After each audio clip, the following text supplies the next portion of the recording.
할렐루야, 좋은 아침입니다. 정말 좋은 아침이네요. 네, 한 주의 마지막 금요일입니다. 말씀으로 이 하루를 또 시작하시고 또 오늘 하루에 또 은혜를 또 말씀으로 또 잘 봉합할 수 있는 그런 은혜가 있었으면 좋겠습니다. 자, 이제 고린도후서 4장으로 들어오게 됩니다. 앞서 계속해서 어떤 직분이라는 어떤 그런 표현을 쓰면서 이 사도 바울이 계속해서 이 이야기를 펼쳐갔는데요. 오늘 본문에서도 마찬가지로 직분에 대한 언급을 하고 있습니다. 1절 보십시오. 그러므로 우리가 이 직분을 받아 긍휼하심을 입은 대로 낙심하지 아니하고 라고 말씀합니다. 이 직분이라는 말은 오늘 본문에서 뿐만 아니라 뒤에 가서도 또 여러 번 등장을 하고 있는데요. 이 직분이라는 말은 다른 말로 섬기는 일입니다. 헬라어로 디아코니아라고도 하죠. 우리가 이 직분을 하나님으로부터 받은 것은 무엇 때문입니까? 바로 긍휼하심을 입은 대로, 즉 하나님의 긍휼하심, 하나님의 은혜로 말미암은 것이다 라는 거죠. 여러분, 우리가 교회에서 어떤 직분을 맡아서 살아가고 있습니다만, 직분을 맡는다라는 것, 혹은 하나님께서 우리에게 직분을 주신다라는 것은 그 의도가 무엇이냐, 어디에서부터 기인되는 거냐? 바로 하나님의 긍휼하심 때문이다라는 거예요. 하나님께서 주권적으로 구원을 계획하셨고 또 그 구원을 이루어 가시지 않습니까? 인간의 어떤 노력으로 만들어지는 게 아니잖아요. 그러므로 우리가 받은 그 직분이라는 것도 마찬가지입니다. 어떤 우리의 우월함, 우리의 능력, 이런 것들을 드러내고 과시하는 분들도 있는데요. 그런 게 아니라 이 직분을 통해서 우리가 얼마나 연약한 자들인지, 얼마나 하나님의 그 긍휼과 은혜를 힘입어 살아가야 되는 존재인지, 다시 말해서 우리가 얼마나 연약한 존재인지를 깨닫게 하시는 것 같다는 생각이 들어요. 여러분, 하나님께서 우리에게 요구하시는 것은요, 우리의 능력이나 탁월함이 아니라 우리의 의존감일 겁니다. 그러니까 하나님을 의존하는 그 겸손함, 하나님께서 직분자들에게 원하시는 건 바로 그것이 아닐까라는 생각이 들어요. 물론 이 보여지는 측면에서 놓고 보면 그 직분을 통해서, 그 기능을 통해서 교회를 세워가시겠지만, 그러나 우리에게 직분을 통해서 요구하시는 하나님의 그 마음은 이 직분을 통해 하나님 앞에 더욱더 의존하고자 하는 그런 심정을 갖게 하시는 것, 그게 아닐까라는 거죠. 그런데 여러분, 이 말씀을 보시면 1절에 낙심하지 아니하고 라고 말씀을 해요. 여기에서 뿐만 아니라 읽진 않았지만 뒷부분에도 또 이와 같은 말씀들을 계속 하시는데, 이 말씀은 이 땅에서 우리에게 하나님께서 주신 그 직분을 감당하는 삶을 살아가다 보면 이와 같은 낙심하는 상황들이 반드시 생길 수 있다는 것을 염두에 두고 있는 것 같습니다. 여러분, 실제로 그렇잖아요. 직분을 행하고 교회 안에서 어떤 봉사를 하고 하나님께서 우리에게 맡기신 그 사역들을 감당해 나아갈 때에 항상 기쁘고 즐겁고 감사한 게 아니라 때로는 낙심할 때가 있잖아요. 때로는 힘들 때도 있고요. 그러나 이런 상황 속에서도 하나님의 긍휼하심을 입은 대로 그 긍휼을 기억하며 감사함으로 맡겨진 일들을 감당할 때에 우리는 낙심하지 않게 된다라는 사실이에요. 그러니까 우리가 주의 일을 감당할 때에 낙심할 일이 없다, 어려움이 없다, 이게 아니라 낙심할 일이 있지만 그럼에도 불구하고 끝까지 감당해낼 수 있다라는 뜻이겠죠. 그렇다면 이 낙심하게 되는 그 상황은 어떤 걸까요? 오늘 2절 말씀에 보면 사도 바울이 낙심하게 된 그 상황에 대해서 언급하고 있습니다. 자, 이에 숨은 부끄러움의 일을 버리고 속임으로 행하지 아니하며 하나님 말씀을 혼잡하게 하지 아니하고 오직 진리를 나타내므로 하나님 앞에서 각 사람의 양심에 대하여 스스로 추천하노라 라고 말씀합니다. 사도 바울은 자신이 어떤 사람인지에 대해서 이야기하고 있죠. 거짓 선지자들의 그 비난과는 사실 다른 존재다, 이 얘기를 해요. 이미 1장 1절부터 계속 그 언급을 해오지 않았습니까?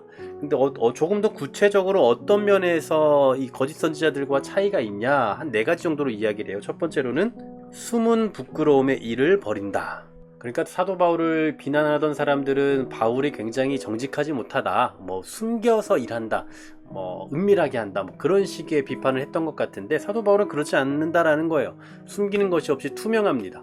오히려 바울을 비난하는 사람들이야말로 이런 부끄러운 방식으로 행하고 있죠. 여러분, 이단 사이비들을 보시면 다 은밀하게 하잖아요. 네, 그걸 오히려 지적을 하고 있는 겁니다. 두 번째로는요, 속임으로 행하지 아니했다라고 얘기하죠. 여러분, 속임이라는 게 뭡니까? 어떤 목적을 달성하기 위해서 수단과 방법을 가리지 않고 행하는 어떤 그 행위에서 나오는 거잖아요.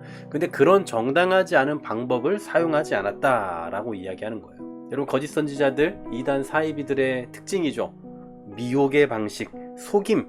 결국 자기들이 원하는 그 속임의 목적을 달성시키기 위해서 이 속임으로 다가오잖아요. 그런데 바울은 그렇지 않았다라는 겁니다. 세 번째로, 바울은 하나님의 말씀을 혼잡하게 하지 아니했다라고 얘기해요. 섞어서 전하지 않았다라는 거예요. 전에도 한번 말씀드린 적이 있습니다만 혼잡하다라는 말은 그 당시 1세기의 이 상인들 가운데 뭐 술과 물을 섞어서 판다거나 아니면 저울의 이 정확성을 바꿔서 속이는 일들, 그런 것들을 표현하는 말이거든요. 근데 거짓 선지자들, 뭐 오늘날 보게 되는 그 이단 사이비들도 성경을 자꾸 거짓하고 섞어서 이야기하잖아요. 이게 바로 혼합이에요. 혼잡하게 하는 겁니다. 근데 사도 바울은 그렇게 하지 않았다라는 거죠. 자기의 어떤 목적을 달성시키기 위해서 하나님의 말씀을, 그 메시지를 희석시키는 일을 하지 않았다라는 거예요. 마지막 네 번째로 오직 진리를 나타냈다라고 얘기해요. 사도 바울은 오직 예수 그리스도, 하나님의 말씀을 나타내는 일을 했다라는 사실이에요.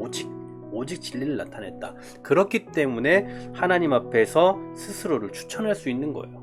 오늘 본문을 통해서 우리는 이 거짓 선지자, 즉 이단이나 사입이라고 할 수 있는 그런 사람들과 또 진리를 전하는 자들의 그 분명한 차이점을 볼 수가 있습니다. 네 가지 정도로 이렇게 언급을 하고 있습니다만, 바른 복음은요, 즉 진리는 이런 것이 없어요. 부끄러움의 일을 버리고 속임으로 행하지 아니하며 하나님 말씀을 혼잡하게 하지 않고 오직 진리를 나타낸다. 바른 복음의 특징, 또 바른 복음이 선포되는 것의 특징은 바로 이런 게 아닐까 싶습니다. 그런데 오늘 1, 2절을 이렇게 같이 보게 되면 어떤 의미로 해석해 볼 수 있겠습니까?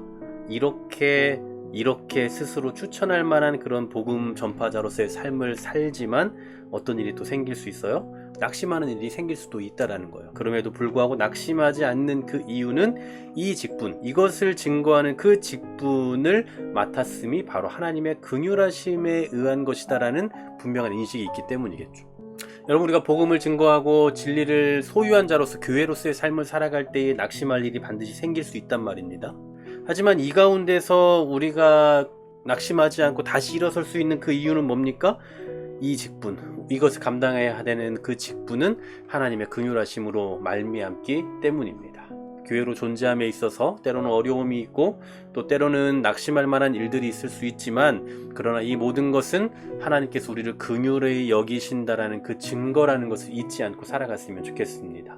사도 바울과 같은 삶을 살기는 어렵겠지만, 그러나 적어도 이러한 2절과 같은 삶을 산다 할지라도 교회로서의 삶, 그리고 이 시대의 교회로 존재하는 그 모든 것 자체가 사실은 낙심할 만한 많은 이유들이 생길 수 있음에도 우리는 하나님의 긍휼하심을 입은 자들이라는 걸 잊지 않고 살아가시고, 여러분들 직분자로 살아가고 성도로 살아가는 그 모든 것은 하나님의 긍휼로 말미암음이다 라는 걸 잊지 않고 살아가는 이 하루, 우리의 평생 되기를 간절히 소망합니다. 하나님, 우리를 사랑하심으로 말미암아, 우리를 긍휼히 여기심으로 말미암아 우리가 이 자리에 있음을 잊지 않게 하여 주시고, 오늘도 우리가 성도로 살아감에 있어서 때로 낙심할 일이 있고 실망할 일, 실족할 일들이 있다 할지라도 여전히 우리를 향한 그 긍휼하심이 있음을 잊지 않게 하시고, 이 직분을 맡음이, 이 성도로서의 삶이 하나님의 긍휼하심의 증거임을 기억하며 오늘도 복음 전파자로서의 삶을 살아가게 하여 주실 뿐만 아니라 이러한 삶 속에서 찾아오게 되는 그 필연적인 연약함들까지도